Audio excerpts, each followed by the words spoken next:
whole range of these different formats and they need to be prepared for differently. Media interview formats. It still surprises me working with such a range of organizations from nonprofits through the private sector, international organizations, that so many people don't know how many media formats there are and how crucial it is to know and understand them in order to master the interview you're walking into. We're going to talk through all of them today and understand that it's crucial to prepare for each of them differently to achieve your PR goals. It's what we do here on Maybe Pod. Welcome. This is your open countercultural PR playbook.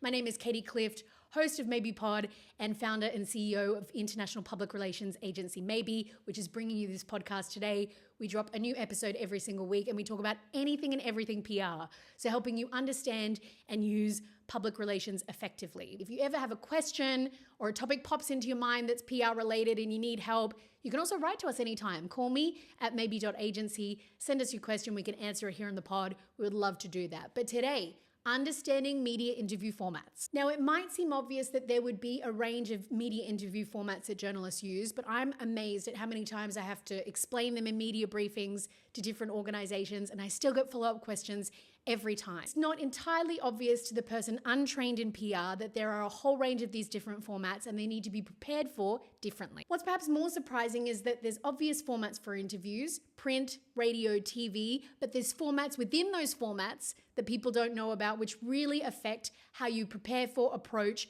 and give the interview. So formats within formats. How many media interview formats could there possibly be? Well, we're going to walk you through today, wait for it, 14 of them. Let's rapid fire them and then we'll dive in one by one. So you've got television or video, studio interviews or remote interviews, stand-up, live or edited interviews, print interviews, one-on-one interviews or profile pieces, audio-only interviews, phone-in interviews or radio interviews, and press conferences. So 14, we're going to fly through these as quickly as possible. We love to give you as much info about PR as possible on every episode of Maybe Pod in a quick, easy to understand manner. But we got to go through all 14. So let's roll it, starting with television or video interviews. And it goes without saying that TV is obviously a visual format. So you want to be considering how you appear on camera, ensuring that you have an appropriate and compelling background, whether there's logo placement that you need to consider, really thinking about everything in a visual way as you prepare for the interview. The same tips we go through for TV and video interviews can be applied for online interviews. So maybe podcasts conducted by video interview or different digital content that's produced. These tips aren't exclusive just to TV programs, but they were the dominant form of a visual interview, certainly before the internet took off and now everyone's on social media and podcasts and YouTube and whatnot. The same rules and advice apply. So within TV interviews, we've got studio interviews. This is very obviously an interview conducted in a TV studio. So often you'll need to arrive early. They'll prepare you with hair and makeup. They'll let you see the set. And often they are live interviews in studio. What I've found with studio interviews is it's really important to build as much rapport with the journalist or the interviewer as possible. It helps you come across really naturally in your interview. You can also take the notes that you prepare for the interview in, but you may not be able to access them in terms of they may not want them in shot. So you may be able to take the notes you prepared for the interview into the studio, but be wary because often if you see TV interviews, you won't see notes on the table, with some exceptions of breakfast programs or breaking news. In fact, I've never conducted a studio interview in my time as a spokesperson where my notes were visible. So you could take them in as kind of a backup, but it's not really seen visibly. So I try and memorize as much as possible. So remote interviews, by name and nature, these are interviews that are conducted remotely, and they're a lot more common than they used to be with globalization, with technology. A lot of podcasts, news programs conduct their interviews visually for TV and video remotely. In this case, you need to be responsible for making sure that your setup is technically appropriate. So you've got the right microphone, the right lighting, whether or not you should be using headphones, looking at the camera, looking at the person on screen. These are all really important questions to ask when you're preparing for this specific interview format. What I do too, and what I advise my clients is try and aim for as neutral a background as possible so that the focus isn't being pulled from you in the interview, and obviously to avoid distractions. What's great about a remote interview is that you can have your notes to hand a little more easily than in a studio interview, but you need to make sure they're out of shot and not visibly seen. The one thing I will say about remote interviews that I see time and time again, and you'll probably now start to pick this up now that I've said it, is that people will be sitting in front of their laptop or screen and they'll have their notes literally to the side of the camera and they'll just read them verbatim. It's terrible. It is awful just to read off a script. the answers that they want to give to the journalist. So you can have your notes to hand, that's my advice, but memorize your lines, know your content, and be able to speak freely and a lot more naturally. It's going to help you connect with your audience, and it'll give you more credibility and reputability with all of your target stakeholders. A stand-up interview. So this occurs a lot less frequently, and it might be in controversial situations where the media want to confront a spokesperson on a particular topic, or when a spokesperson has a time-sensitive media statement that they need to give. This would usually fall in the realm of crisis communications, but it is an interview media format that you need to be aware of. So we call it a stand-up or a doorstop in some regions, because it literally means a last-minute sudden stand-up interview to the media. And in some cases, the spokesperson may not have had time to prepare for it. So by nature, stand-ups are usually a lot more difficult to prepare for, unless it's delivering a written statement, which is sometimes required and recommended in crisis communications. So if you find yourself in that situation, a written statement is obviously great, but you may not have notes to hand or be prepared.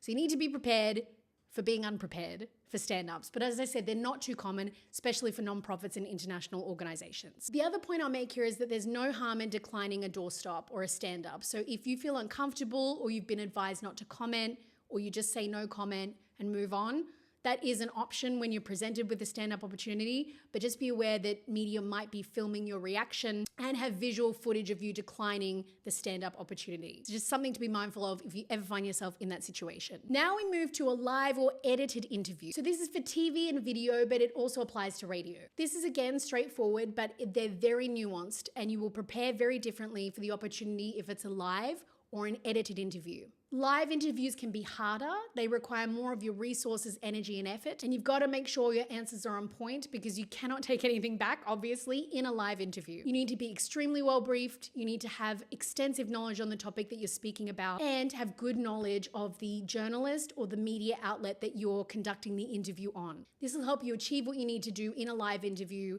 in a calm and relaxed manner. And I used to do live TV a lot and live radio, and I would say again, as we often say on Maybe Pod, that practice makes perfect. Edited interviews are great to kind of get up your confidence, but doing more and more live interviews will help it be more natural to you. And I say there's nothing better than a live interview in terms of the adrenaline rush. It's a great experience, so don't be afraid of them.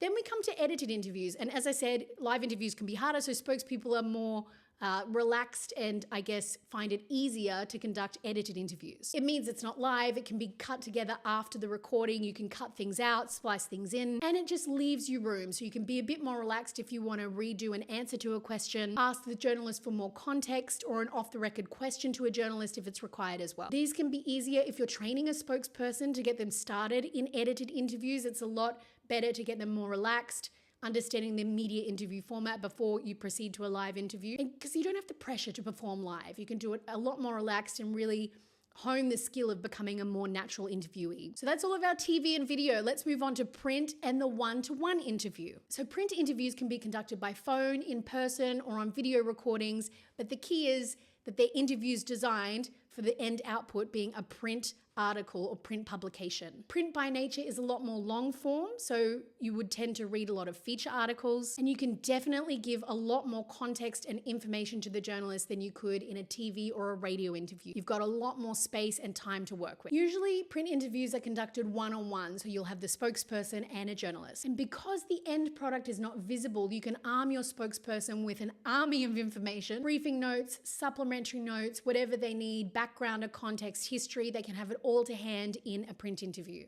Be aware that your conversation will probably be recorded for transcription purposes so that the print journalist can go back and directly quote you much more easily. And interviews for print may be followed by requests for imagery, photos, visuals, so you should be prepared for that in terms of the broader interview format and what journalists may need when running a print story. So that's the one-on-one interview. Under print as well, we have the profile piece. So this is an in-depth profiling on a particular person from a journalist. And for this, you need to brief your spokespeople extensively. So ask the journalist for questions in advance where possible, and brief your spokesperson. You'll often notice that when you're reading a profile piece, there's a whole lot of context, background information, family history of the person being profiled. So you need to prepare the person being interviewed for those types of questions. So personal history, career history, the whole gambit. Even the ability to recall specific memories that might be relevant for the profile piece. Again, profile pieces are longer form pieces, and journalists are often looking for more information than less in terms of helping them build out that story and tell that story in as broad a way as possible. So we move from print now to audio only. And this is one of my favorite types of media interview formats.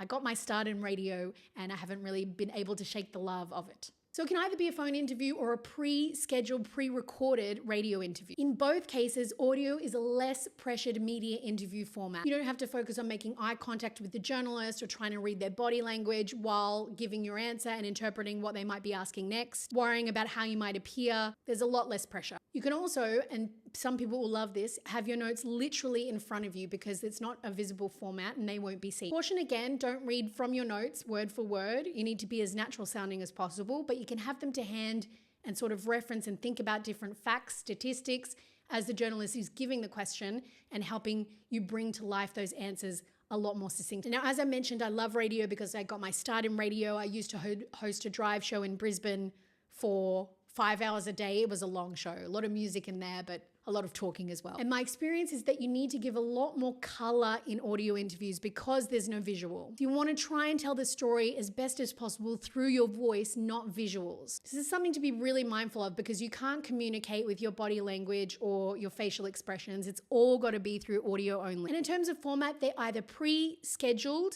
radio interviews, they can be live or pre-recorded, or they're phone-in opportunities. And this used to be the case in Australia. Not sure if it's common where you're watching this from, but often radio stations would do call outs for experts to phone in to give advice and commentary. This is also a really great PR tactic for you to use as an organization because you're piggybacking off the opportunity to phone in and give expert advice. You're not always pitching. The final of the 14 formats we have is a press conference, and I'm a big lover too of press conferences. Again, they're a different media format to all the other 13 we've looked at, and they need to be approached and prepared for differently. A press conference is usually reserved for breaking news or a launch announcement, a bigger story, so making a public statement, maybe announcing a joint partnership, for example. So press conferences normally open with a few remarks or an opening statement from a spokesperson, and then they open up to questions from the media. The great thing about this is you're able to give that opening remark.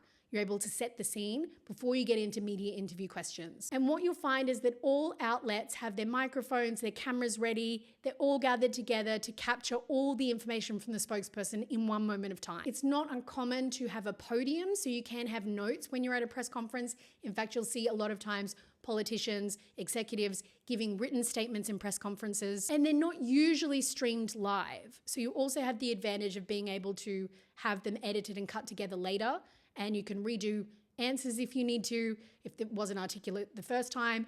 But I always say good rule of thumb is to treat it as if it's live. The one point to watch with a press conference is that you have multiple different media outlets represented, and they would cover print, radio, TV, so all the different formats. And potentially there'll be questions or angles from all of those outlets that you might not anticipate because their angles vary so much in nature, as we've seen going through all of these media interview formats. So extended briefings are worth it, and just be mindful of that at press conferences.